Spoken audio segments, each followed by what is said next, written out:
Bonsoir tout le monde, bienvenue dans le Web Journal de Radio-Québec, édition du 22 mars 2026. Aujourd'hui, ce sera peut-être un Web Journal un peu plus court. Je vous ai expliqué la semaine dernière que c'était possible qu'on ne fasse pas de Web Journal aujourd'hui. J'ai décidé de le faire quand même parce que de toute façon, ça n'allait pas s'améliorer si on attendait lundi ou mardi où il aurait fallu sauter une semaine.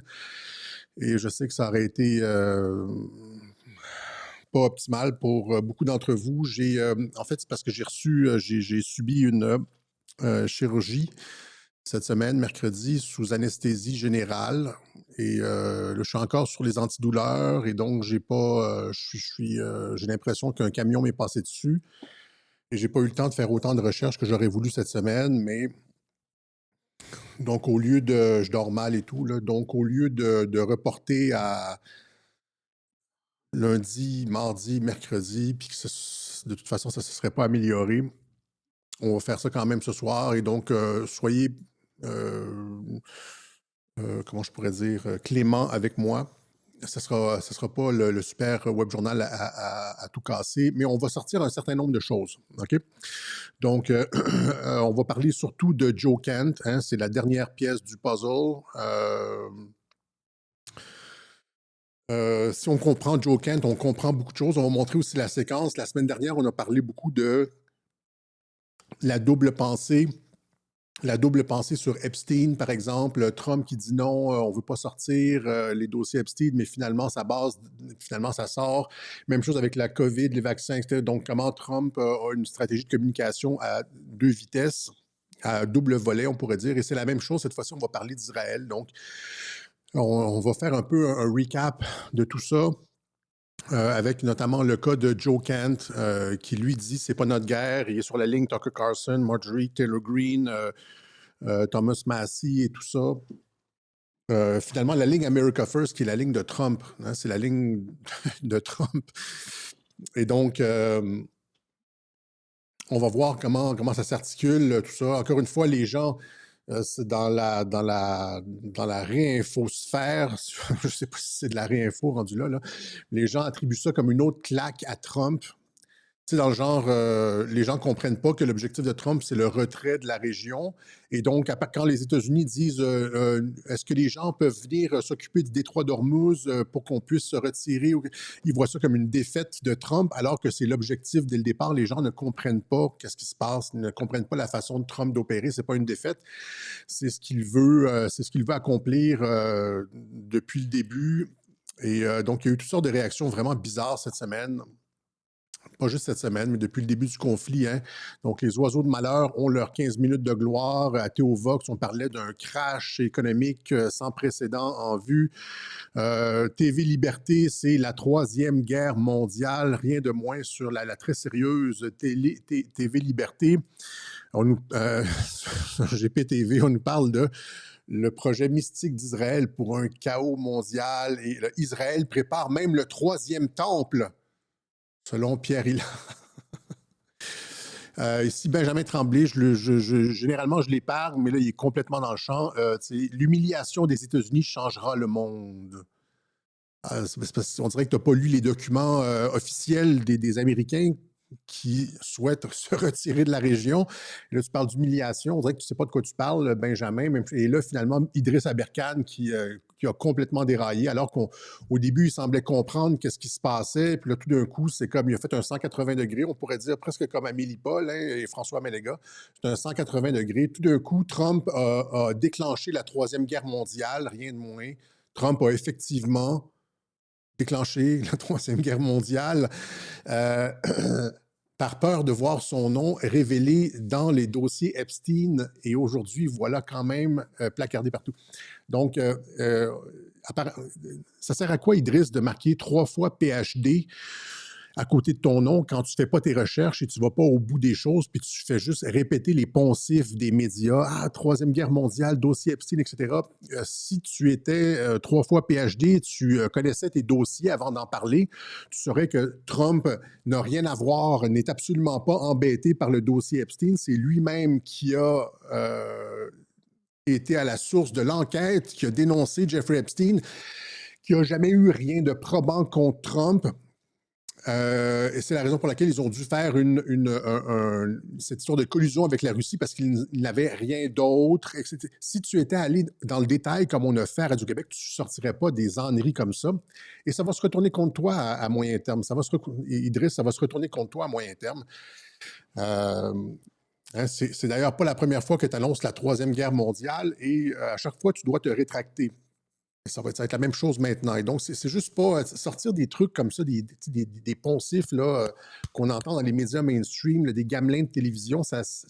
En quoi ça sert ta réputation, ton nom et ta crédibilité? C'est affligeant. En tout cas, voilà, c'est affligeant ce qu'on voit. Israël veut construire le troisième temple, etc. C'est surtout certains, on parle ici de Pierre Hillard, certains penseurs chrétiens, c'est-à-dire que pour certains penseurs chrétiens, si c'est la paix, si Trump instaure une ère de paix, eh bien, c'est l'ère de l'Antéchrist. Parce que c'est la paix de l'Antéchrist.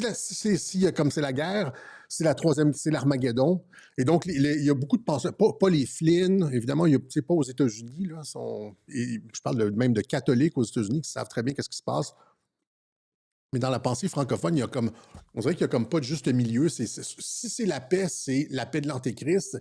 Et si c'est la guerre, c'est l'Armageddon.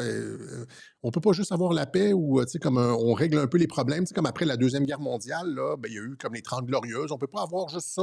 On règle les problèmes, puis après ça, on a comme 30 ans de prospérité, puis ça va super bien. Non, c'est comme c'est automatiquement le truc de l'Antéchrist. Et donc, mais tout ça, finalement, ça va bien mal finir pour ceux qui font ce genre de prédictions apocalyptiques. On a expliqué ça dès le début, hein, les objectifs de la guerre. Si vous regardez d'ailleurs, il faudrait commencer par comprendre un peu ce que les États-Unis veulent faire là-bas avant de dire, comme Benjamin Tremblay, l'humiliation des États-Unis changera le monde. C'est ce qu'on a fait à Radio-Québec depuis, on a fait un travail de fond là-dessus depuis plusieurs années. Et il y a ça ici, hein, donc les accords. Ajoutez ça dans votre pipe, dans votre réflexion, au lieu de parler de Troisième Guerre mondiale et de dossier Epstein. Les accords d'Abraham de stabilisation de la région, plus le discours de Riyad, plus le National Security Document, le National Security Strategy, où les États-Unis disent on veut se concentrer sur la sphère occidentale. Après ça, mettez ça, je vous donne la recette là, pour comprendre qu'est-ce qui se passe, parce que 100% des analystes sont complètement dans le champ.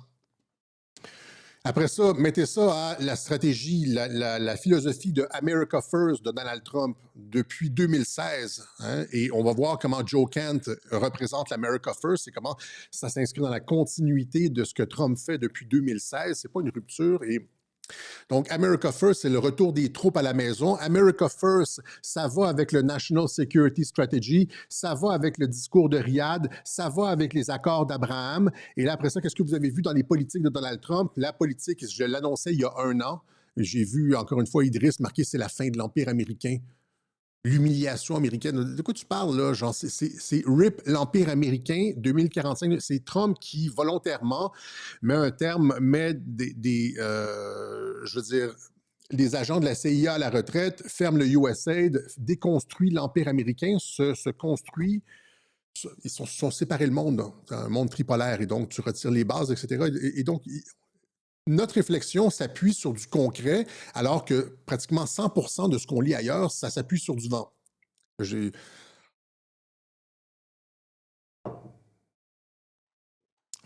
Tant pis, hein, Et donc, on va continuer là-dessus aujourd'hui. Si vous regardez les objectifs de l'opération qui ont été expliqués par Marco Rubio, la politique étrangère, dès le 4 mars, hein, c'était simple, c'était réduire l'effectivité de l'armée iranienne. Hein. Donc ici, vous avez Marco Rubio, le 4 mars. Nous sommes en bonne voie d'atteindre les objectifs de Epic Fury. C'est quoi les objectifs de Epic Fury? Donc, c'est détruire les lanceurs de missiles, détruire la capacité balistique de l'Iran, détruire les usines de missiles, détruire leurs marines, etc., etc. Okay?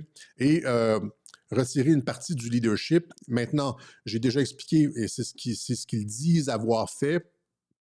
C'est ce que Trump dit dans beaucoup de ses discours. Il dit on a détruit le leadership, puis après ça, on a détruit les gens qui arrivaient en arrière, de sorte qu'on ne connaît plus personne, puis on a détruit les gens qui arrivaient en arrière, tu sais, c'est-à-dire, ils ont... Évidemment, c'est que... comment on pourrait dire? C'est ce que tu veux. Si tu veux arriver à dire l'Iran n'est plus une menace, eh bien, c'est-à-dire que tous les méchants ont été retirés. Puis là, maintenant, on parle des gens qui sont même plus, qui étaient même pas, qu'on connaissait même pas, mais on les connaît, ceux qui vont venir. C'est ce que j'ai dit dès l'année dernière, c'est-à-dire qu'il s'agit de pousser quelques têtes blanches qui sont des durs à cuire, etc., et de mettre un leadership réformateur. J'ai montré le clip, je pense, il y a 2 semaines, parce que l'objectif, c'est de mettre un leadership réformateur. Et donc, alors que, et je vais répéter ce que j'expliquais encore une fois il y a 2 semaines, c'est impossible de certifier la mort de quelqu'un avec une frappe aérienne. J'ai montré une dizaine d'exemples, si c'est pas plus, de leaders talibans, de l'État islamique, etc., qu'on dit... Ces gens-là savent comment opérer, là, tu sais, savent que les Américains frappent par les airs, ils font semblant d'être à un endroit, et finalement, l'endroit est frappé, mais la personne a survécu, etc., etc. Il y a des dizaines de cas comme ça.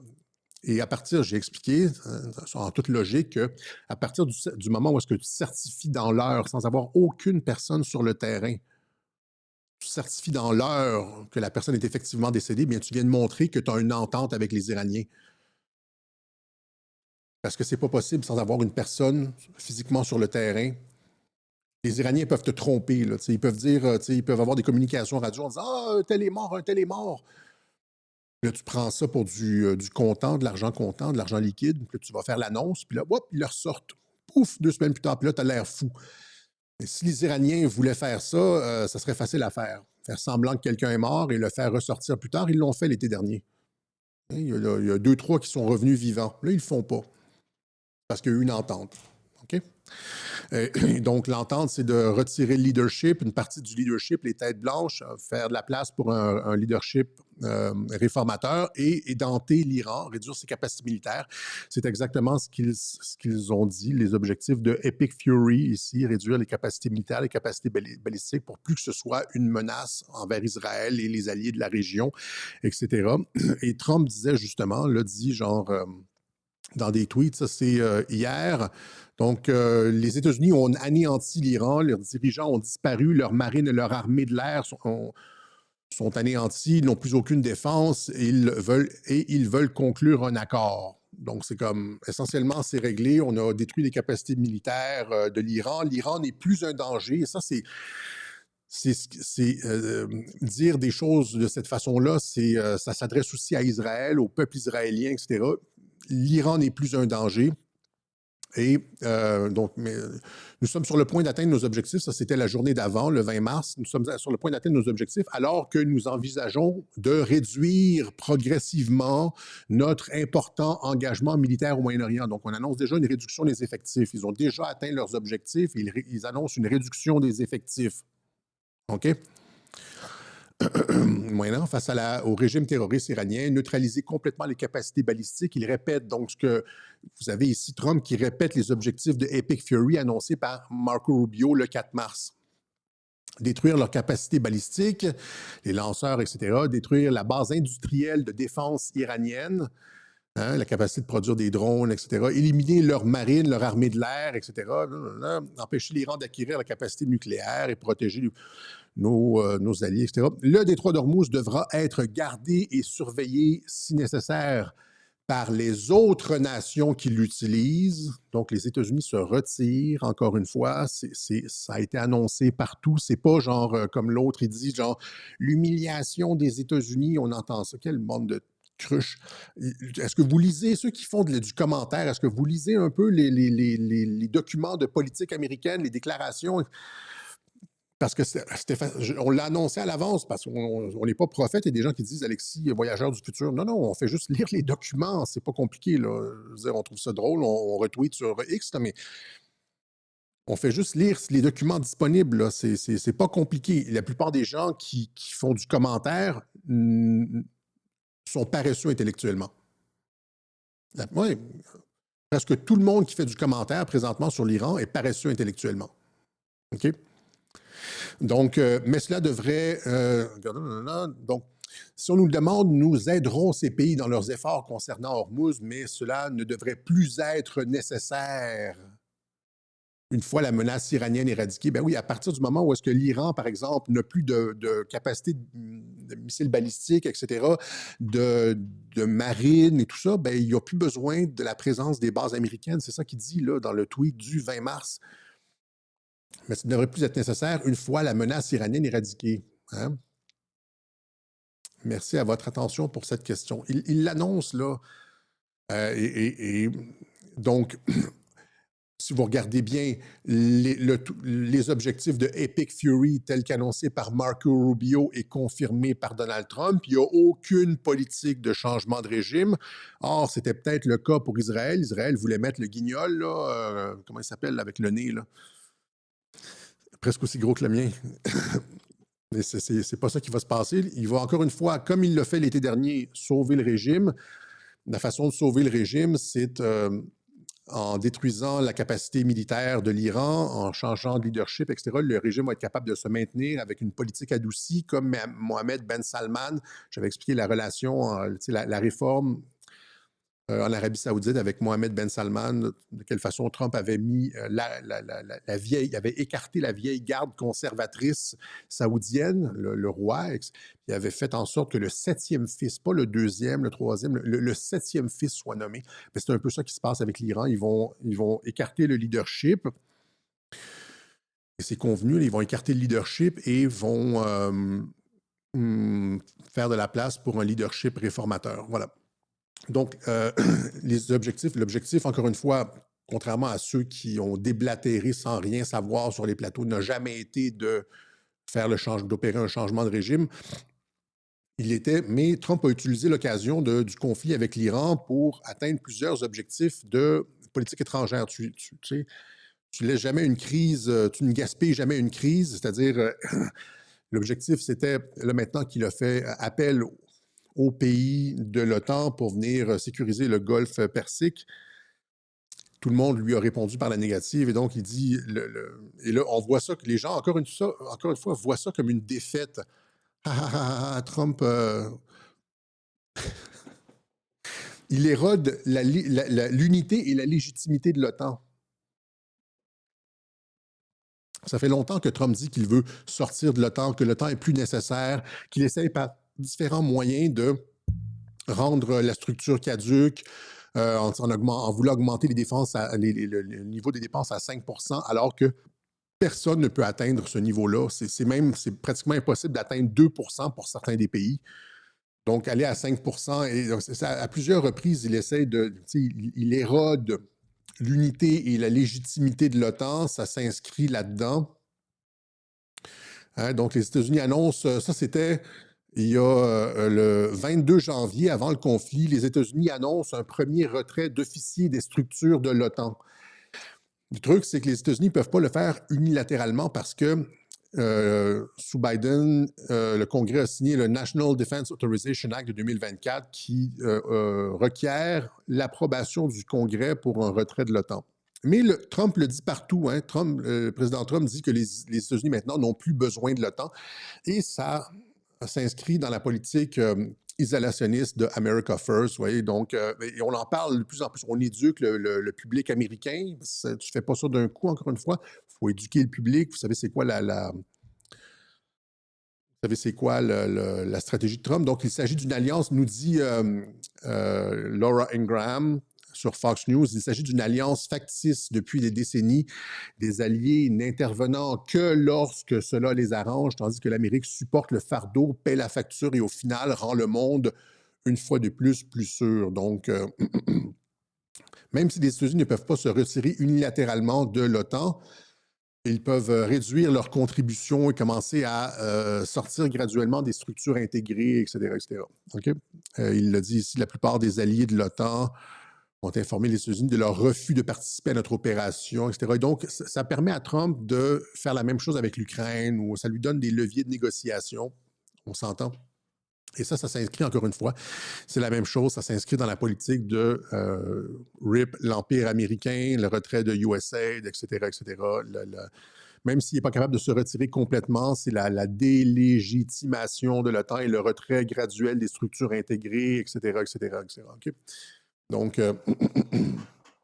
maintenant, donc, on dit éroder la légitimité, l'unité et la légitimité de l'OTAN, réintégrer la Russie dans le marché énergétique mondial, ça allait produire une espèce de petit pouf énergétique qui allait rendre légitime le fait de lever les sanctions sur la Russie, lui permettre de réintégrer le marché énergétique mondial. C'est la fin du couple US-Israël et stabiliser la région. Dans ce web journal-ci, on va surtout parler de ça, la fin du couple US-Israël. C'est pour ça qu'on a appelé ce web journal le divorce. Et Joe Kent, la dernière pièce du puzzle pour comprendre justement de laquelle façon les États-Unis opèrent un double think, hein, donc une approche double, une double pensée, une double trame narrative, comme lorsqu'on a expliqué, de la même façon qu'on l'a expliqué dans le dernier web journal sur différents sujets. Il y a une double trame narrative et il y a une double trame narrative sur Israël également. OK? Donc, si vous êtes, encore une fois, les gens supposent que Trump est un imbécile, et c'est souvent pour ça. Ils ont passé les 10 dernières années à sous-estimer Donald Trump. Or, Donald Trump, c'est le politicien probablement le plus brillant de l'histoire politique, on va dire moderne, mais je veux dire, je ne vois pas d'équivalent. Je vois pas d'équivalent. Les gens vont dire, Alexis est encore en train de cirer les chaussures de Trump. Non, non, vous avez juste pas compris.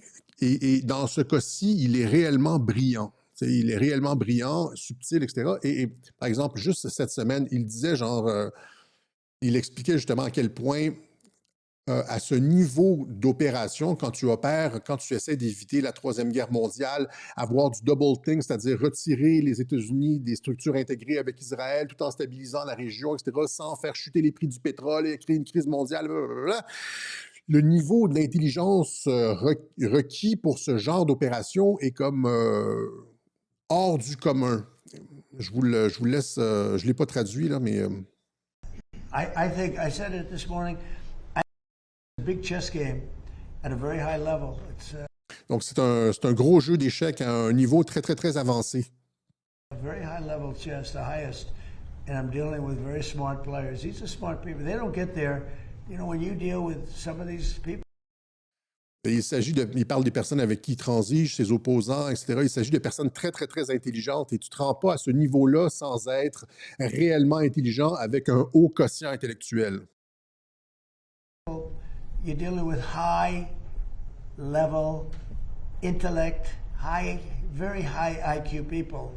These are not Jasmine Crockett and her group. Very high IQ people. OK? Et donc, imaginez encore une fois toutes ces réactions-là, là, l'humiliation des États-Unis changera. Ça, c'est du commentaire ou genre Troisième Guerre mondiale, etc. Ça, c'est du commentaire low IQ. OK, on s'entend que c'est du commentaire low IQ. C'est pour des clics, c'est de la paresse intellectuelle, c'est pour avoir... c'est confortable. Hein, tu n'es pas capable de faire face à ton auditoire. Tu n'es soit pas capable de bien expliquer l'opération parce que tu la comprends mal, tu n'es pas capable de faire face à ton auditoire et donc tu veux comme un truc rassurant, tu peux te réfugier derrière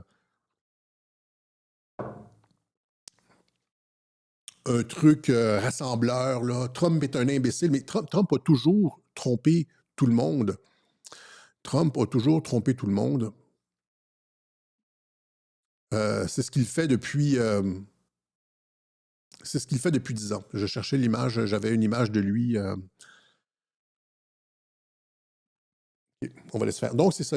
Allons-y avec Joe Kent pour comprendre un peu la dernière tuile qui s'est effondrée sur la tête de Donald Trump. Merde, il est pris encore une fois. Cette fois-ci, c'est comme quelqu'un dans son administration qui le contredit. Et là, il est dans les câbles, comme lorsque Ron DeSantis avait pris menait dans les sondages, dans l'investiture au Parti républicain, c'était fini. Comme lorsque les médias ont annoncé que Hillary était Madame Président quelques jours, on nous disait aussi que Kamala menait dans les sondages et que c'est comme... Il est toujours que genre pris dans les câbles.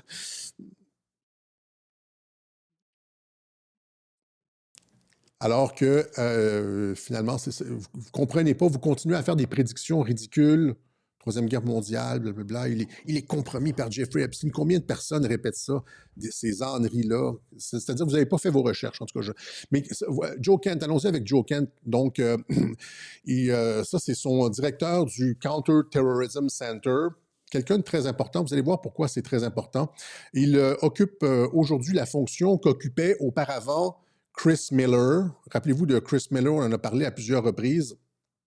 C'est une position clé, le directeur du Counter-Terrorism Center. Chris Miller, qui est devenu le ministre de la Défense de Trump après qu'il ait perdu l'élection, qu'il ait perdu, entre guillemets, l'élection. Qu'est-ce que Chris Miller est allé faire au département de la Défense? Pourquoi il est passé? Pourquoi Trump a été chercher le spécialiste du contre-terrorisme? Parce que vous devez comprendre, l'exemple avec Chris Miller vous permet de comprendre Joe Kent. Pourquoi Trump a eu besoin d'aller chercher Chris Miller au Counter-Terrorism Center et le mettre à la Défense? Eh bien, parce que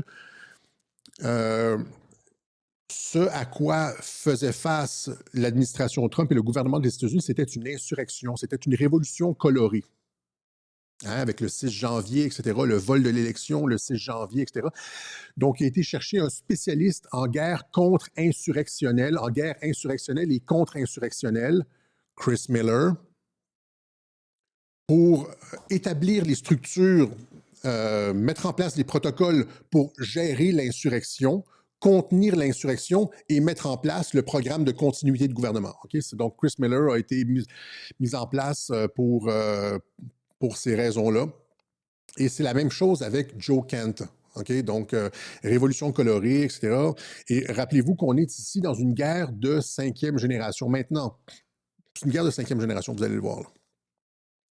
Maintenant, donc, Joe Kent a démissionné en disant non, il n'y a aucune raison d'attaquer l'Iran.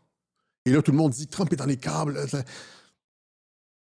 Ah oui, ben, bizarrement, c'est exactement ce que Marco Rubio a dit au début du conflit. Hein, bizarrement. Il fait juste dire exactement on a fait ça pour Israël. Donc, bizarrement. Là, les gens vont dire oui, c'est la preuve que, Alexis, c'est la preuve que. Oui, mais regardez l'entreprise pédagogique.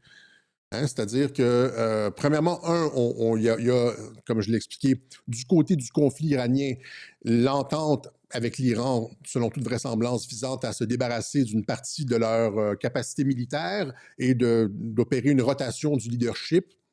Oui, il y a des trucs qui explosent, etc., et il y a eu comme un accident, fort probablement, c'est un accident, cette histoire d'école de jeunes filles. Les gens me ramènent toujours ça. Les gars, c'est un accident. Les gardiens de la Révolution ont construit un bunker des gardiens de la Révolution, là, une base militaire à genre 15 mètres d'une école de fillettes. Ils ont des erreurs de ciblage, etc. Donc, c'est pas, clairement pas quelque chose de délibéré, puisque tu perds le haut du pavé moral en faisant ça. Puis n'atteint aucun objectif militaire. Mais donc, une erreur de ciblage. Mais les États-Unis, par exemple, en France, tu ne vois pas, il n'y a pas beaucoup de bases militaires juste à côté d'une école de fillettes en France. Au Canada, non plus. Généralement, les bases militaires sont bien éloignées. Et puis, ailleurs dans le monde, c'est souvent ça. Les bases militaires sont loin des infrastructures civiles. Mais en Iran, ils construisent ça à côté des écoles. Mais donc, je sais que les gens aimeront pas mon propos, encore une fois, là. Mais donc, c'est ça. Sa job, lui, c'est ça. Il est sorti en disant il n'y a aucune. Je me suis perdu en conjecture, là, mais c'est dommage et on pleure et il n'y a pas de. Mais encore une fois, en tout cas, je ne veux même pas rentrer là-dedans. Là, je ne veux pas alimenter les trolls. Donc, il sort en disant exactement ce que Marco Rubio a dit, c'est-à-dire qu'il n'y a aucune raison de faire ça. Il dit maintenant que, par exemple, les 18 agences de renseignement américaines s'accordent à dire que l'Iran ne travaille pas à développer une arme nucléaire, c'est-à-dire que finalement, il dit qu'il n'y a pas de raison de faire le conflit, l'Iran n'est pas dangereux. Ça va encore une fois dans le sens de rassurer les Israéliens. L'Iran n'est pas dangereux. Il n'y a pas de. Et maintenant, en plus, ils n'ont pas de capacité militaire. Donc, quand on va signer la paix avec la région, l'Iran n'avait pas de capacité nucléaire et n'a plus de capacité balistique, maritime, aérienne, etc. Et donc, il n'y aura plus de raison de faire le conflit et le leadership aura été changé, etc., etc. Mais le régime aura été sauvé. Donc, c'est ça. Il dit, toutes les agences de renseignement américaines s'accordent à dire que l'Iran ne travaille pas à développer une arme nucléaire. Israël, de son côté, a affirmé que l'Iran pouvait assembler 10 bombes nucléaires en 2 semaines, justifiant ainsi la guerre contre l'Iran. Mais c'est faux. Et il ne fait pas juste ça. C'est-à-dire que dans beaucoup de ses entrevues, il va aller beaucoup plus loin dans les détails de l'opération, les opérations de l'État profond. Par exemple, il dit, il révèle ici notamment que les milices iraniennes, par exemple en Iran ou en Syrie, etc., étaient 100% financées par les États-Unis d'Amérique. Il dit, on finance les personnes qui nous attaquent. Les États-Unis, on finance les personnes qui nous attaquent. C'est par exemple l'État islamique en Syrie, il y a eu des morts américains là-dedans, les forces spéciales et tout.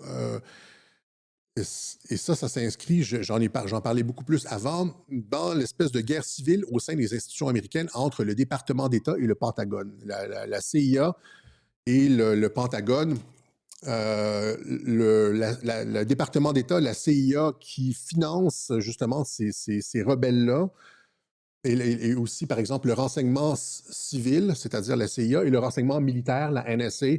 Il y a eu cette espèce de compétition entre le renseignement civil et militaire. Edward Snowden était une composante majeure de la tentative de la CIA visant à faire fermer la NSA, parce que la NSA, c'était le renseignement électronique, là.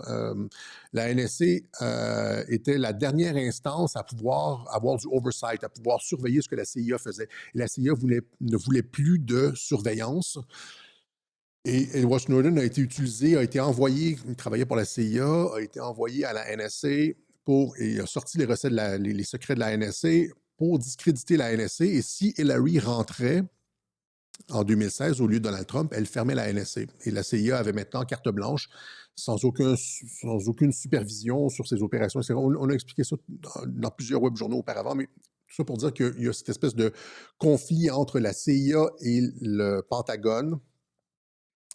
Et c'est ça. Donc, par exemple, en Syrie, la CIA et les membres de l'État profond, par exemple, comme John McCain, etc., s'arrangeaient pour, à travers la CIA, financer les groupes de l'État islamique. Ils appelaient ça, c'était comme genre, whatever, des rebelles, Al quelque chose en Syrie, là.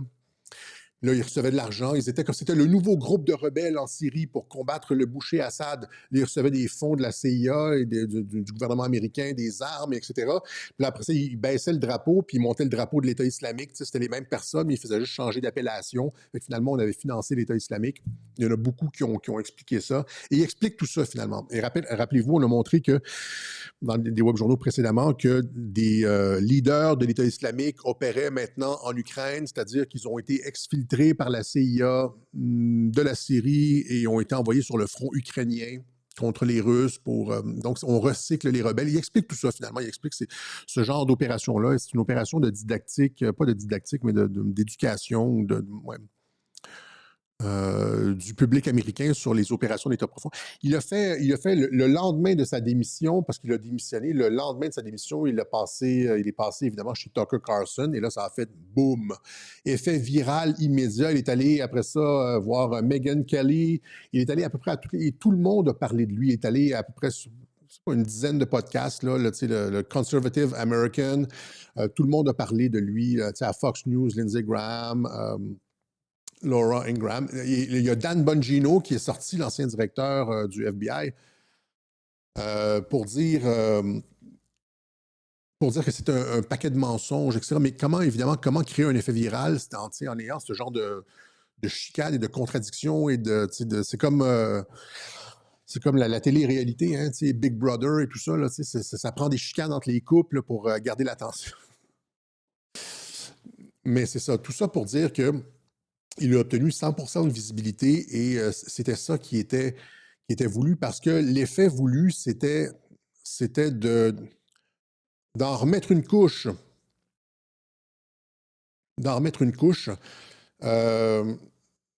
sur le fait que Israël contrôle une partie de la politique américaine. On l'a expliqué à plusieurs reprises, là. Hein, ça a commencé, juste en termes de... Est-ce qu'on est... Oui. Donc, ça a commencé en 2016 avec le America First. Juste rappeler que c'est le fait de ramener les troupes. Là, les gens disent que ça sera une défaite stratégique, l'humiliation des États-Unis s'ils quittent la région, etc. Bro, ça fait depuis 2016 que Trump en parle. Ça fait comme 10 ans maintenant qu'il veut retirer les troupes. Je veux dire, t'étais où, là? Bonhomme, c'est pas une défaite. Il est en train de mettre ça en œuvre avec le moins de conséquences négatives possible. Quand Trump est arrivé en 2016, hein, il a parlé de America First et de bring back the troops, bring the boys back home, ramener les troupes à la maison. Qui n'était pas content en 2016? Qui a allumé avec des, comme lancé des signaux d'alarme? Là, c'est Israël, évidemment. Les États-Unis vont se retirer de la région, fait qu'Israël a paniqué. Élection américaine de 2016, Trump détaille son plan de politique étrangère, l'Amérique d'abord. Ça, c'est en 2016, BBC, le 2016. Ramener les troupes. Comprenez-vous que ça fait depuis 2016 qu'on explique ça, puis que vous pensez, les petits commentateurs de pacotille, qu'on s'en va vers la Troisième Guerre mondiale et que Trump est là à cause que son nom est dans les dossiers Epstein ou que c'est l'humiliation de l'Amérique ou que Trump est en train de construire le troisième temple. Damn! Je veux dire, slogan de l'Amérique d'abord, Trump fait écho à des sombres épisodes de l'histoire américaine. On voit les soldats allemands, les nazis. On nous parle de Charles Lindbergh qui parlait de America First, qui ne voulait, c'est l'isolationnisme américain lors de la Deuxième Guerre mondiale, alors qu'il y avait la montée du nazisme. C'est America First, c'était l'isolationnisme américain. Et quand Trump est arrivé avec America First, il y a eu des échos de l'isolationnisme US lors de la Deuxième Guerre mondiale, évidemment, qui a été combattu. Et qui a été combattu. America First, on l'a traité de Trump, de Hitler, d'antisémite, etc., etc. Et il y a toute la gang de Israel First, là, les Mark Levin, Ben Shapiro, etc., qui sont montés au créneau pour dire non, non, les valeurs israéliennes, nous sommes un truc judéo-chrétien. Et puis, et donc, comment tu peux réussir ton agenda de America First sans passer pour un nazi isolationniste? En étant très, très, très intelligent. On s'entend, en ayant une politique de très haut quotient intellectuel, inaccessible aux gens qui sont paresseux, ou dans le cadre de laquelle tu stabilises la région et tu fais en sorte que ta présence n'est plus nécessaire, comme il le dit dans ses tweets d'hier. Hein? Donc, le détroit d'Ormuz devrait être gardé et surveillé, si nécessaire, par d'autres nations qui l'utilisent, ce qui n'est pas le cas des États-Unis. Nous ne l'utilisons pas, ce n'est pas le cas, gardé par d'autres personnes. Si on nous le demande, nous aiderons ces pays, blablabla, mais cela ne devrait plus être nécessaire une fois que la menace iranienne sera éradiquée. Vous comprenez? Donc, il y a l'éradication factice réelle, parce qu'on détruit du matériel militaire, mais on maintient le régime. Comprenez le truc à double tranchant, c'est-à-dire la double pensée. Tu fais à la fois, tu stabilises à la fois la région. Si tu veux appliquer une stratégie de America First, tu n'as pas le choix que de stabiliser la région. Et là, tout le monde, encore une fois, tu sais... Mais depuis 2016, le mouvement America First de « on ne veut pas de guerre, on ne veut pas de guerre » n'a pas arrêté de prendre de l'ampleur aux États-Unis. C'était une des promesses de Trump. Et maintenant, tous ceux qui veulent la guerre sont pointés du doigt et perdent de l'audimat comme Ben Shapiro. L'ère de Ben Shapiro touche-t-elle à sa fin? Et il y a cette perte d'influence, on a expliqué ça dans les web-journaux précédents. Donc, Donald Trump affirme qu'Israël a perdu son contrôle total sur le Congrès américain, etc., etc. Maintenant, c'est de plus en plus, on discute de plus en plus ouvertement de l'implication du Mossad au Pentagone. Tu sais, ceci, c'est le général ou le colonel le colonel Lawrence Wilkinson qui explique que c'était le Mossad, à partir de 2002, c'est le Mossad qui rentrait au Pentagone et qui disait aux généraux américains quoi faire. C'est exactement ce qu'on a retrouvé dans The Israel Lobby ici, qui disait, et c'est de plus en plus exposé, c'est-à-dire qu'on en, tu sais, c'est maintenant, il y a 10 ans, personne n'aurait osé parler de ça haut et fort comme ça se fait maintenant, mais à partir du moment où est-ce que Trump dit qu'Israël a perdu son contrôle total sur le Congrès américain et qu'il y a comme des personnes comme Joe Kent qui sortent et puis qui disent on fait ça pour Israël, à partir du moment où, encore une fois, regardez, rappelez-vous l'opération avec Charlie Kirk.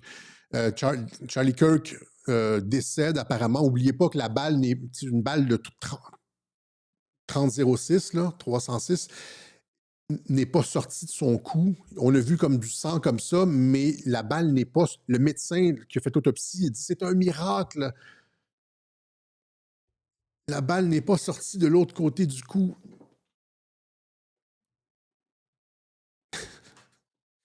OK, donc, c'était bizarre comme face, mais en ce qui me concerne, ça, c'était une guerre de 5e génération. Ça s'inscrivait dans une guerre de 5e génération contre l'influence israélienne aux États-Unis, parce que la première personne, et avec Candace Owen et avec beaucoup d'autres personnes, les premiers qui ont été ciblés, c'est Netanyahou. Rappelez-vous, il a dû sortir, faire un message dans le genre « Nous n'avons rien à voir avec la mort de Charlie Kirk ». Ça, c'était une opération de com, Charlie Kirk. Après ça, Marco Rubio qui sort pour dire exactement ça. Israël Charlie Kirk qui était contre une guerre avec l'Iran. Hein? Marco Rubio qui sort et qui dit exactement ça. Il y a le gang des 4, là, Tucker Carlson, Thomas Massie, Marjorie Taylor Greene, je me rappelle plus c'est qui l'autre, là, qui encore une fois, qui martèle le message anti-contrôle d'Israël sur la politique américaine. Et rappelez-vous, malgré 2 ans, presque 3 ans de témoignages visant à séparer les États-Unis d'Israël, le contrôle d'Israël, à l'identifier, à le pointer du doigt, à le braquer sous les projecteurs, Tucker Carlson, en janvier dernier, était toujours reçu à la Maison-Blanche par Trump et affirmait qu'ils se parlaient régulièrement. Thomas Massie ici qui remercie Donald Trump, c'était le 12 décembre 2025, qui remercie Donald Trump pour avoir signé le Epstein File Act. Non seulement il est à la source de l'enquête qui a fait arrêter Epstein en 2008, un des premiers dénonciateurs, c'est lui qui l'a fait arrêter en 2019 et c'est lui qui a déclassifié les dossiers Epstein. Mais il a déclenché la Troisième Guerre mondiale. Sans aucune preuve, là, c'est comme... Et donc, de Charlie Kirk à Marco Rubio, avec Tucker Carlson, etc. Et maintenant, Joe Kent. On va terminer avec ça. Là, je pense que je m'étire un petit peu trop. L'Iran ne va pas gagner. Vous n'avez pas compris. Et les États-Unis et l'Iran vont gagner. C'est-à-dire que les Iraniens vont avoir perdu toute leur marine, leur capacité, une bonne partie de leur capacité balistique, etc., vont avoir une partie de leur leadership qui ne se représentera plus jamais en public. Et il va y avoir une frange réformatrice qui va être arrivée sur la place publique.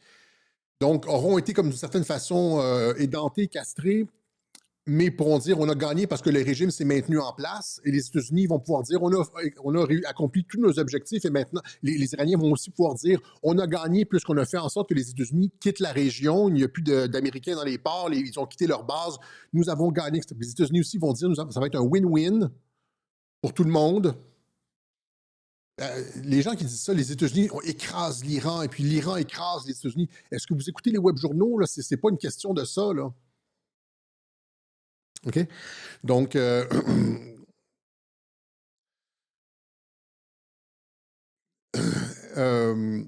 tout ça pour dire que c'est ça, on arrive à Joe Kent, qui vient après Kirk, Rubio, Marjorie Taylor Greene, Tucker Carlson, etc., sur la question d'Israël et des rapports entre Israël et les États-Unis, vient ajouter la goutte qui fait déborder le vase. Donc, mais qui est Joe Kent?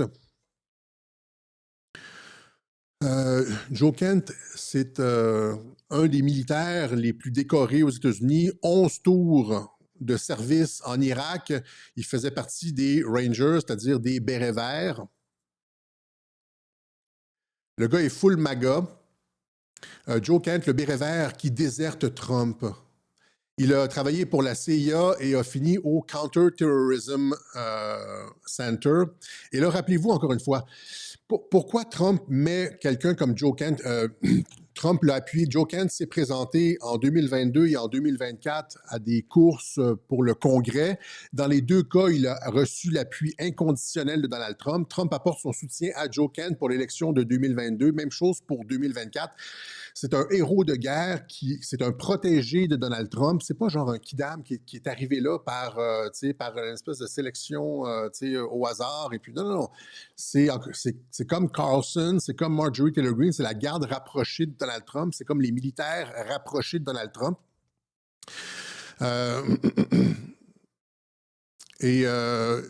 Donc, il se retrouve là. Pourquoi il se retrouve là? Ben, c'est comme Chris Miller, c'est un spécialiste de la guerre contre-insurrectionnelle. C'est un ranger, c'est un béret vert, un spécialiste de la guerre contre-insurrectionnelle. Et pourquoi lui, là, maintenant? Ben, on l'explique, hein, c'est-à-dire qu'on a fait plusieurs webjournaux là-dessus, insurrection, révolution, etc. Pourquoi les États-Unis, le gouvernement américain met de la garde nationale dans les rues des grandes villes américaines? Parce qu'il y a un risque d'insurrection. On donne l'exemple, par exemple, s'il y a une arrestation de Barack Obama, ils ont mis 20 villes à feu et à sang pour un vendeur de drogue, George Floyd, qui était sous fentanyl, une dose mortelle de fentanyl. Ils ont mis 20 villes à feu et à sang. Ils ont détruit des commissariats de police. Ils ont lancé des cocktails Molotov sur des édifices de justice, etc., etc. Imagine si c'est Barack Obama qui est comme cette espèce de... Donc, on a un climat insurrectionnel aux États-Unis. Regardez ce qu'ils ont fait avec ICE pour des illégaux. Les gens vont littéralement mettre leur vie en danger. Et donc, tu as besoin de quelqu'un en qui tu fais vraiment confiance. C'est un spécialiste de la guerre contre-insurrectionnelle comme Chris Miller. Tu le mets au Counter-Terrorism Center. Parce que c'est lui qui gère ça. La révolution colorée contre Trump, c'est lui, c'est Joe Kent qui gère ça. Et donc, la tentative de renversement du gouvernement Trump est gérée par Joe Kent. Et comprenez-vous à quel point ce gars-là est un allié indéfectible de Trump? C'est-à-dire la tentative visant à, tu sais, comme mettons, tu as un régime, admettons, genre, n'importe, je ne veux pas sortir des idées, là, je ne veux pas sortir des noms parce que vous allez avoir des mauvaises idées, mais n'importe quel régime qui est sur le bord de se faire renverser ou qui est comme qui a une menace réelle d'insurrection de se faire renverser de l'intérieur. Tu sais, il y a une cinquième colonne, où il y a une partie de l'armée là, qui va peut-être faire un coup d'État. Ou quand un régime est menacé, qui est-ce que tu places? Qui est-ce que tu places dans un poste visant à mater cette insurrection-là? C'est la personne en qui tu fais le plus confiance, n'est-ce pas? Et il a placé Joe Kent à cet endroit-là. C'est la personne en qui Trump avait le plus confiance. 11 tours de service en Irak, CIA, Counter-Terrorism Center, Ranger, Béret vert, etc., appuyé par Trump lors de ses tentatives pour le Congrès. Il le place au Counter-Terrorism Center pour son deuxième mandat pour empêcher la contre-révolution. C'est la personne en qui il fait le plus confiance. OK? Un héros décoré. Et là, rappelez-vous, juste comme ça, en 2020, avant qu'il se lance en politique, regardez ce que Joe Kent, ça va vous dire tout ce dont vous avez besoin ce que vous avez besoin de savoir pour comprendre la fausse chicane avec Joe Kent. Il dit, donc, j'ai vérifié moi-même, le tweet existe, 8 janvier 2020, absolument. Personnellement, je pense que nous aurions dû anéantir les capacités balistiques et nucléaires de l'Iran. Mais Trump a un plan.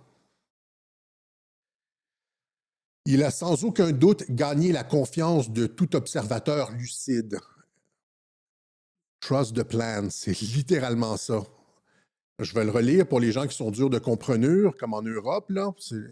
Les États-Unis Joe Kent se retourne contre Trump. Alors, Joe Ken qui dit, avant de faire... et puis après ça, Joe Ken dit ça, Trump le nomme quand même... en tout cas, je vais faire il a changé d'avis, je vais vous montrer en quoi c'est important. Donc, je le relis.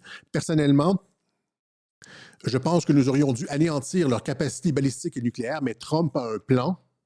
Il a, sans aucun doute, gagné la confiance de tout observateur lucide. Donc, il faisait confiance à Donald Trump. Juste avant d'être nommé directeur du CTC, il change son fusil d'épaule. Il dit oh non, non, non, non, nous ne devrions pas attaquer l'Iran.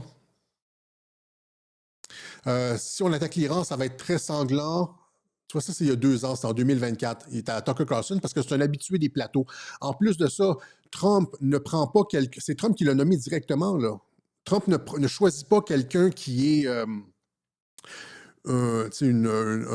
influenceur de l'ombre ou comme une espèce d'éminence, comme une espèce de soldat. Non, il prend quelqu'un qui est déjà très public, un bon communicateur, c'est-à-dire un bon communicateur. Et là, à partir de ce moment-là, à partir du moment où il est nommé, ou juste avant qu'il soit nommé directeur du CTC, il change son fusil d'épaule, il dit que ça va être très sanglant avec l'Iran, etc. On va se faire attaquer, il y a des groupes armés iraniens partout dans la région qui vont mener des attaques contre les intérêts américains. Et là, donc, il dit ça en 2024, et quand Trump arrive au pouvoir en 2025, il le nomme quand même directeur du CDC. Donc, il place les graines, en 2024, il sème les graines de sa dissension. Trump le sait, là, et le nomme quand même directeur du CTC, malgré ce qu'il disait.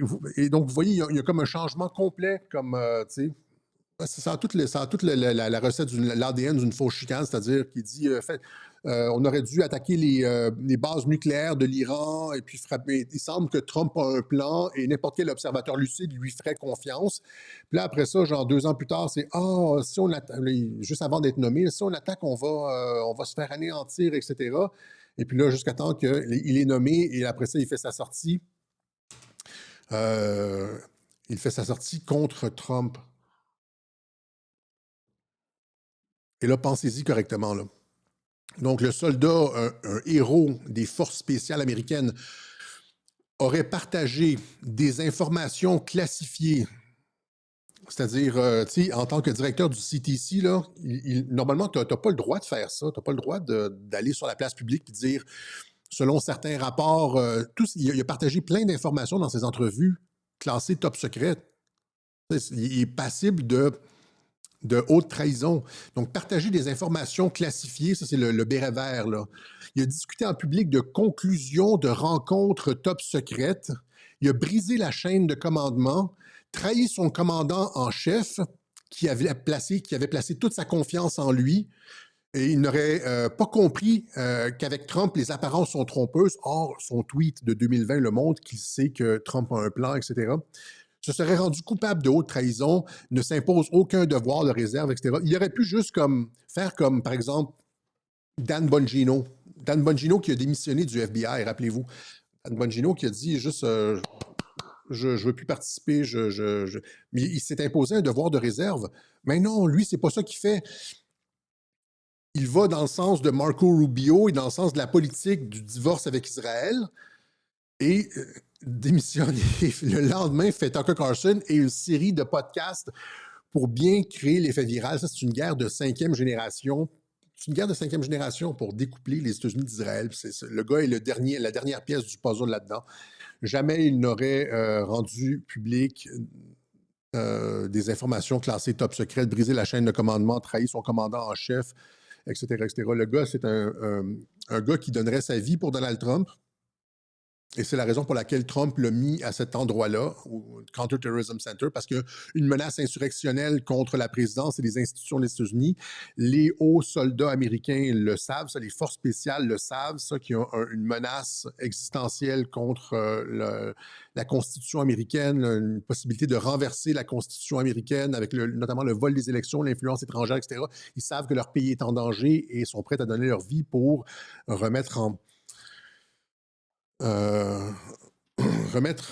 sur les rails le système américain. Voilà. OK?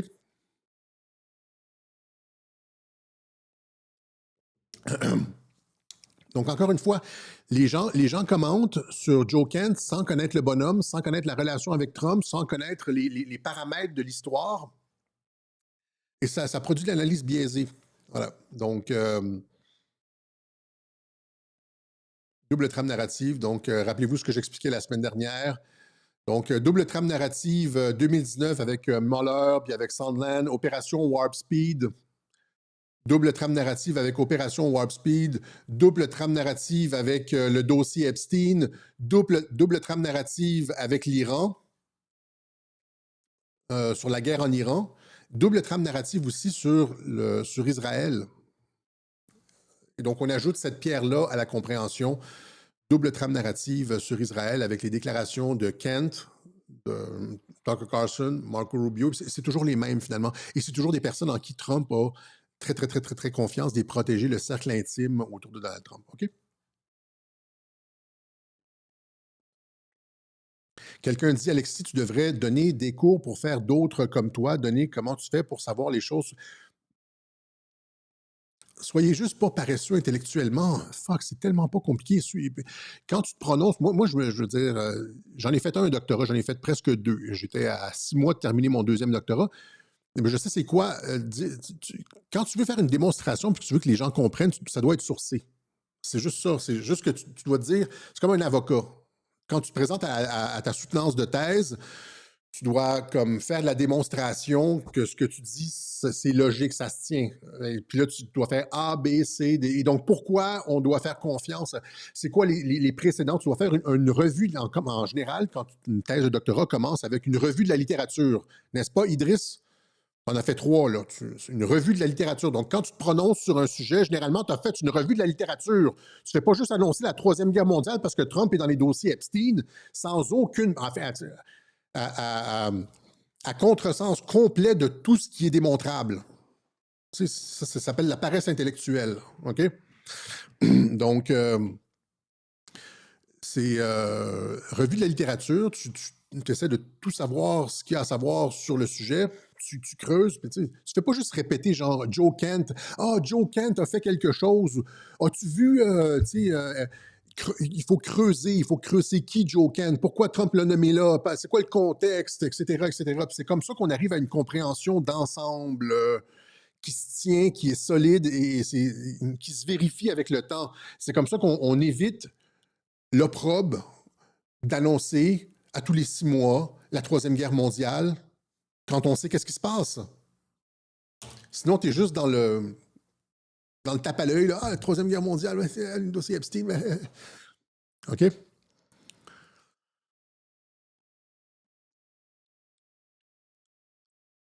Voilà, donc là, ça fait 59 minutes. Je suis vraiment pas à mon... je suis pas à mon 100%. On va laisser ça ici. Rappelez-vous aussi que Trump est un... Mais les gens... le truc, c'est que les gens, c'est un dilemme hein, étant donné que les gens nous soutiennent financièrement, ça nous donne beaucoup, beaucoup, beaucoup, beaucoup de temps pour faire de la recherche. C'est ça, hein, vos contributions à Radio-Québec, là, c'est du temps pour de la recherche. C'est-à-dire creuser puis pas faire des trucs tape à l'œil. Ça sert à quoi d'avoir une chaîne de télévision et faire des trucs tape à l'œil qui sont invalidés 2 semaines, 1 mois après? Tu construis sur quoi? Tu construis sur du sable. Et donc, les contributions à Radio-Québec, ça nous donne le temps d'aller en profondeur, de faire des recherches, ça nous donne aussi, ça nous force à être sérieux, à faire tout en notre possible pour ne pas perdre la face et donc vérifier nos informations, faire en sorte que notre raisonnement est appuyé. Après ça, tu dois avoir l'attitude d'un avocat devant le juge. C'est vous le jury. C'est vous le jury. Je dois vous convaincre de quelque chose. Quand j'ai un raisonnement, je dois faire la démonstration de ce que je dis. C'est pas juste des affirmations tape à l'œil et puis je prends ça au sérieux. C'est-à-dire parce que le fond de l'histoire est souvent difficile à comprendre, est souvent difficile à saisir. Le fond réel de l'histoire est souvent difficile. Les raisons ultimes des événements qu'on subit échappent souvent à la perception directe. C'est-à-dire, il faut vraiment comprendre, des trucs qui ne sont pas directement perceptibles. il faut comprendre des régularités, il faut comprendre c'est un niveau de cognition qui relève pas de la perception, mais de la logique, du raisonnement, etc. Pour établir une réalité cognitive qui est au-delà de la perception, ça prend beaucoup plus de démonstration. Je ne sais pas si c'est beaucoup trop compliqué mon affaire. Étant donné que je vais essayer une autre formulation. Étant donné que le fond de l'histoire dans les événements mondiaux, dans les événements qu'on voit, surtout avec Donald Trump, dépasse souvent la simple perception et le premier degré, on doit, pour les comprendre, avoir un type de cognition qui est au-delà de la perception. On doit sortir de l'empirisme, pour parler philosophique, on doit sortir de l'empirisme puis aller vers le rationalisme, vers la logique, la raison, etc., voir les régularités et tout. Je l'ai déjà expliqué ça. Le truc, c'est que pour avoir une certitude cognitive au niveau de la logique, etc., la démonstration est beaucoup plus lourde. Puis c'est ce qui fait en sorte que les gens se donnent pas la peine. Se donnent pas la peine des fois d'écouter les web-journaux parce que c'est lourd, ou se donnent pas la peine de faire les recherches pour arriver à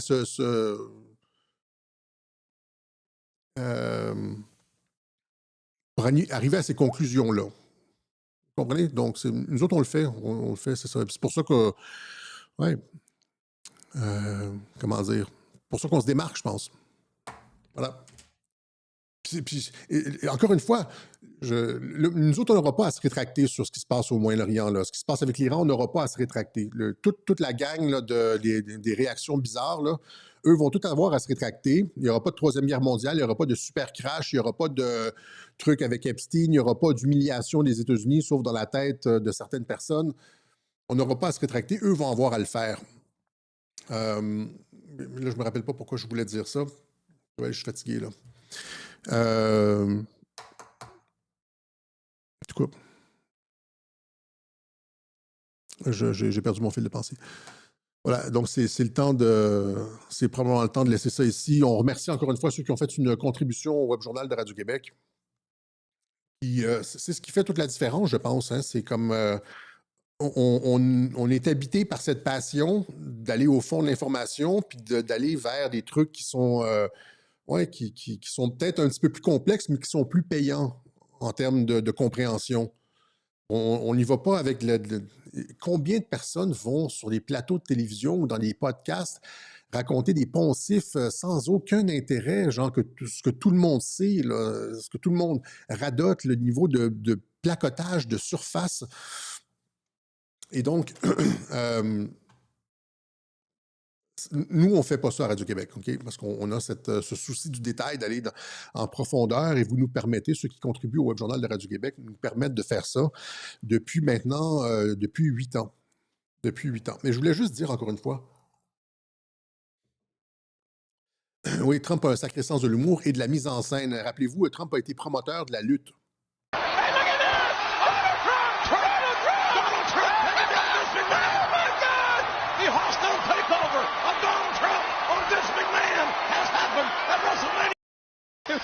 Strap for your arms. Please, I don't deserve this. And a seatbelt for your waist. I don't deserve this, damn it. Dennis has a chair like that, but I've never seen a farmer. Austin restraining McMahon, who's begging No, don't do this to me. for a reprieve. Come on, Bobby, let's go. How you doing, man? How you doing? I'd love to hear what... Wow. Oh, my God! Oh, no, please. L'autre gars, celui qui se fait raser la tête, Vince McMahon, qui est décédé récemment, il avait pris un pari avec Donald Trump que si un tel, je me rappelle plus c'est quoi, là, il allait se faire couper, il allait se faire raser les cheveux. C'était soit Trump ou Vince McMahon. Finalement, c'est Trump qui a gagné le pari. Évidemment, c'était arrangé probablement avec le gars des vues. Et puis Vince McMahon s'est fait raser. Mais le gars a le sens de la mise en scène, a le sens... OK? Donc, encore une fois... ce que vous voyez présentement aujourd'hui, c'est accord d'Abraham plus discours de Riyad plus National Security Strategy plus America First plus ce qu'on a vu depuis le contexte, c'est-à-dire démantèlement de l'Empire américain, retrait des bases et puis démantèlement du USAID, etc. C'est facilement compréhensible avec ça. Je comprends pas pourquoi les gens ont pas suivi puis font pas Trump qui joue une partie d'échecs à 3 dimensions. Et je voulais juste finalement y aller avec ça ici, c'est-à-dire encore une fois, tout ça, tout ça n'a été possible que parce que Elon Musk a racheté X, n'est-ce pas? Rappelez-vous qu'on disait que Elon Musk était l'antéchrist, je ne lui fais pas confiance, etc. Toute cette politique de America First n'aurait pas été possible sous l'ancienne administration de X, parce qu'on censurait tous les propos genre anti-israéliens, etc. Par exemple, le compte de Nick Fuentes, les gens parlent de Nick Fuentes, c'est comme on pourrait dire le Alain Soral américain. Le compte de Nick Fuentes a été banni par Jack Dorsey, l'ancien propriétaire de X. Il a été rétabli lorsque Elon Musk est arrivé en prétextant la liberté d'expression, etc. Et donc, tout ça n'est possible. Toute cette reconquête, le mouvement America First de découplement d'Israël n'est possible qu'à travers une politique de liberté d'expression.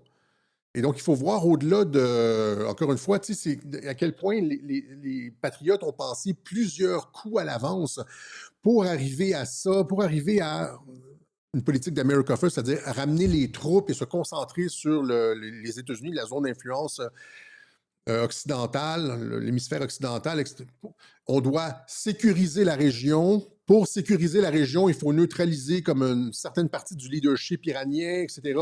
Ça nous prend aussi de la liberté d'expression sur Twitter pour pouvoir faire de l'éducation du peuple américain et se débarrasser des zionistes chrétiens, etc., etc.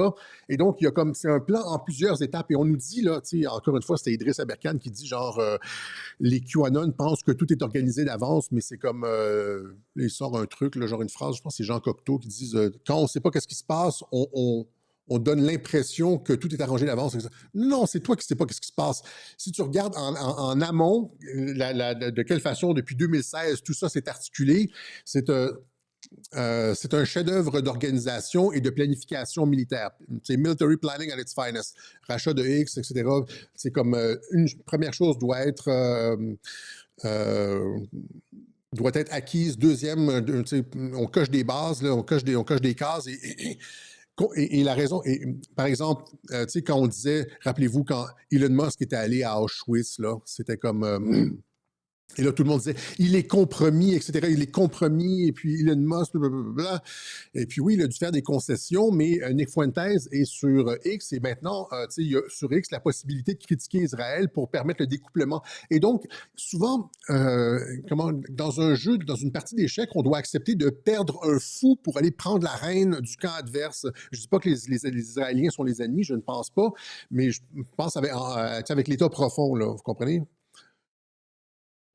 Et ça, c'est très difficile, on dirait, pour les Français de comprendre que dans une guerre de 5e génération, dans les conflits modernes, se passent vraiment plus comme les conflits au Moyen Âge. Les Français ont souvent ce truc, là, tu sais, un petit peu cocorico. C'est le coq, là, je pense que c'est le coq de Charlemagne, le cocorico. Vaut mieux l'attaque frontale. Or, c'est ce qui a finalement détruit la France au Moyen Âge contre les Anglais. C'est à la bataille d'Azincourt et à la bataille de Crécy. Les Français ont chargé avec, j'en ai déjà parlé, les Français ont chargé avec la cavalerie, la fine fleur du royaume, tous les princes et la nobilité a chargé avec leurs belles armures brillantes. Les rangs anglais à Crécy et à Azincourt, les Anglais les ont abattus avec leurs longbows, avec leurs arcs longs. Et les Français sont... La cavalerie, la fine fleur du royaume est morte dans la boue entre les rangs français et les rangs anglais. Ils se sont à peine rendus. Et ceux qui se sont rendus ont été massacrés parce que les Français ont eu une approche, une espèce de stratégie de l'attaque directe, alors que les Anglais ont une stratégie de l'attaque indirecte, hein, les moyens indirects. Et dans un conflit de 5e génération, il ne faut pas que tu montres d'où tu attaques, il ne faut pas que tu montres tes positions, il faut que tu utilises du Sun Tzu hors de la guerre. Il faut que tu ailles à Auschwitz pour permettre la liberté d'expression sur Twitter, parce que sans liberté d'expression sur Twitter, tu n'es pas capable d'appliquer la stratégie d'America First, etc. Et si tu ne comprends pas comment ça fonctionne, reste chez vous puis arrête de faire du commentaire.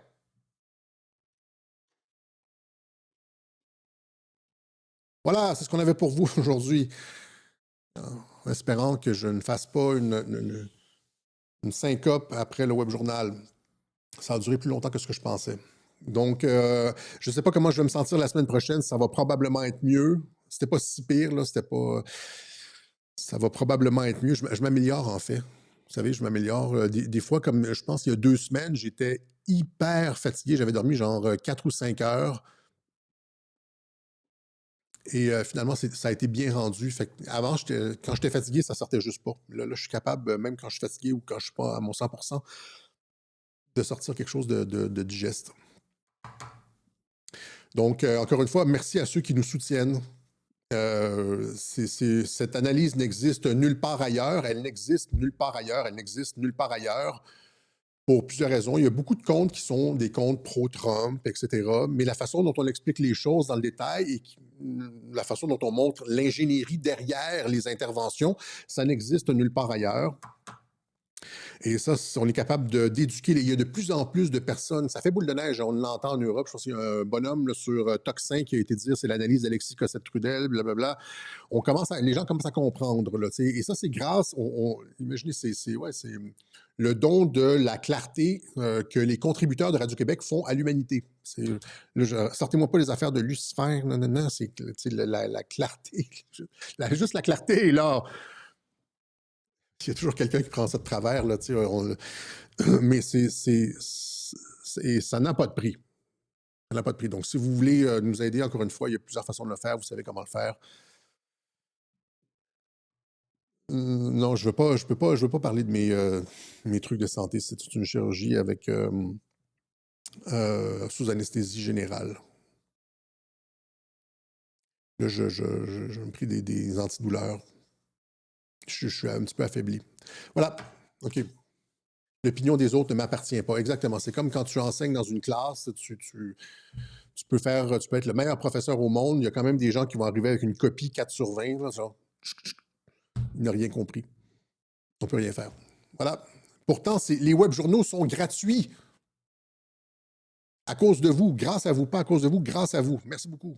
Encore une fois, merci beaucoup. Et il y a j'ai reçu beaucoup d'invitations, par exemple, sur Nexus. Il y a d'autres personnes qui m'invitent, etc. Honnêtement,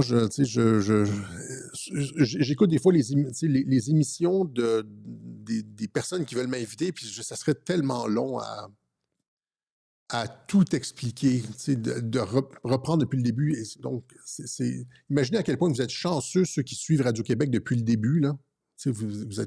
Comprenez, vous avez des heures et des heures et des heures de compréhension, genre numéro 1 dans le monde. C'est ce que je voulais dire, c'est que les gens de Radio-Québec ont une meilleure compréhension que 99% des diplomates militaires, journalistes, politiciens dans le monde. Vous êtes, pour beaucoup d'entre vous, vous êtes capable tout de suite de voir la bullshit ou tout de suite de voir un raisonnement qui ne se tient pas, etc., etc. Parce qu'on a fait une démonstration logique de ce qu'on a avancé avec des points A, point B, point C, avec des conséquences, donc si ça, telle chose, etc., des syllogismes, de sorte que, c'est ça, ça n'a pas de prix, voilà. Et on a ça à Radio-Québec. Voilà, on va se laisser ici. Je pense que je vais me faire reposer. OK, on se donne rendez-vous. Je vais me reposer, là. Partagez. Aidez-nous si possible et aussi partagez ça autant que possible. Les web journaux de Radio-Québec. Allez, à la prochaine, à la semaine prochaine. Ciao.